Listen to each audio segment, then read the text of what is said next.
കോതമംഗലം നിയോജക മണ്ഡലത്തിൽ UDFന്റെ വിജയം ഉറപ്പെന്ന് തെരഞ്ഞെടുപ്പ് കമ്മിറ്റി കൺവീനർ ഷമീർ പനക്കൽ അവകാശപ്പെട്ടു.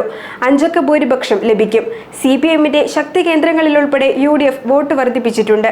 മുനിസിപ്പാലിറ്റിയിലും ഗ്രാമപഞ്ചായത്തുകളിലും ലീഡ് നേടും.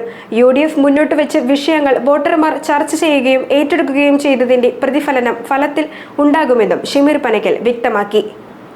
കോതമംഗലം നിയോജകമണ്ഡലത്തിൽ 5 അക്ക ഭൂരിപക്ഷത്തോടെ ഷിബു തെക്കുംപുറം വിജയിക്കുമെന്ന ഉറച്ച ബോധ്യത്തിലാണ് UDF. 8 ഗ്രാമപഞ്ചായത്തുകളിലും ഭൂരിപക്ഷം ലഭിക്കും.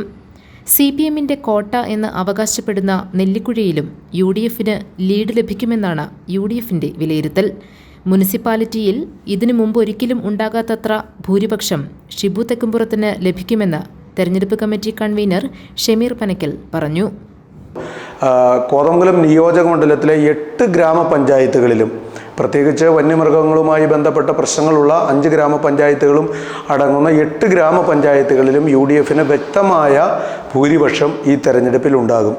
നഗരസഭയെ സംബന്ധിച്ചിടത്തോളം നഗരസഭയുടെ ഇതുവരെയുള്ള പാർലമെൻറ്റ് അസംബ്ലി തെരഞ്ഞെടുപ്പുകളുടെ ചരിത്രത്തിൽ ഏറ്റവും വലിയ ഭൂരിപക്ഷമായിരിക്കും ഷിബു തെക്കുംപുറത്തിന് കോതമംഗലം നഗരസഭയിൽ ഉണ്ടാകാൻ പോകുന്നത്. അപ്പോൾ നഗരസഭയിലും അതുപോലെ തന്നെ നെല്ലിക്കുഴി അടങ്ങുന്ന ഇടതുപക്ഷത്തിന് സ്വാധീനമുണ്ട് എന്നവർ പറയുന്ന പഞ്ചായത്തുകൾ, ആ പഞ്ചായത്തുകളിലൊക്കെ ചരിത്ര ഭൂരിപക്ഷമായിരിക്കും UDF സ്ഥാനാർത്ഥിക്ക് കിട്ടാൻ പോകുന്നത്. വ്യക്തിഹത്യയിലൂടെയും അതുപോലെ തന്നെ ഡിമോറലൈസ് ചെയ്തുകൊണ്ടൊക്കെ നടത്തിയ തെരഞ്ഞെടുപ്പ് പ്രചരണങ്ങൾ ഇടതുപക്ഷത്തിന് തന്നെ വിനയായിട്ടുണ്ട് എന്നുള്ളതാണ് ഞങ്ങൾ ഈ തെരഞ്ഞെടുപ്പിൽ മനസ്സിലാക്കുന്നത്. LDF സ്ഥാനാർത്ഥിയുടെ ഹോം പഞ്ചായത്തായിട്ടുള്ള വാരപ്പെട്ടി അടങ്ങുന്ന പഞ്ചായത്തുകളിൽ 3 അക്ക ഭൂരിപക്ഷം UDFന് ഉണ്ടാകുമെന്നുള്ള കാര്യത്തിൽ ഒരു സംശയമില്ല. UDF പ്രചരണ രംഗത്ത് മുന്നോട്ട് വച്ച വിഷയങ്ങൾ വോട്ടർമാർക്കിടയിൽ ചർച്ചയായിരുന്നു. അവയെല്ലാം വോട്ടർമാർ സ്വീകരിക്കുകയും ചെയ്തു. UDF ഒറ്റക്കെട്ടായി പ്രവർത്തിച്ചു എന്നതാണ് മറ്റൊരു പ്രത്യേകത. ഇതിന്റെ പ്രതിഫലനവും തെരഞ്ഞെടുപ്പ് ഫലത്തിൽ പ്രകടമാകുമെന്നും ഷമീർ പറഞ്ഞു.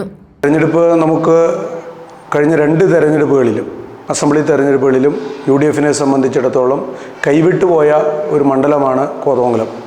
അത് തിരിച്ചു പിടിക്കുന്നതിന് വേണ്ടിയിട്ടുള്ള വളരെ ശക്തമായ ആസൂത്രിതമായ തെരഞ്ഞെടുപ്പ് പ്രവർത്തനങ്ങൾ UDF ഈ നിയോജകമണ്ഡലത്തിൽ നടപ്പിലാക്കിയിട്ടുണ്ട്.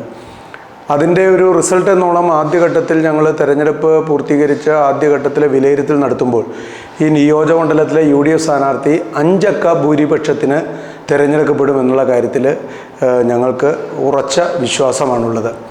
ഇപ്പോൾ 10 വർഷക്കാലം MLA ആയി പ്രവർത്തിച്ച ഒരാൾ LDF സ്ഥാനാർത്ഥിയായി വീണ്ടും വരുമ്പോൾ അത് ഈ നിയോജകമണ്ഡലത്തിലെ വികസന പ്രവർത്തനങ്ങളും ക്ഷേമ പ്രവർത്തനങ്ങളുമായി ബന്ധപ്പെട്ട് ജനങ്ങളുടെ ഒരു വലിയ ഹിതപരിശോധനയും പ്രതികരണവും ഈ തെരഞ്ഞെടുപ്പിൽ ഉണ്ടായിട്ടുണ്ട്. GTV news Kothamangalam.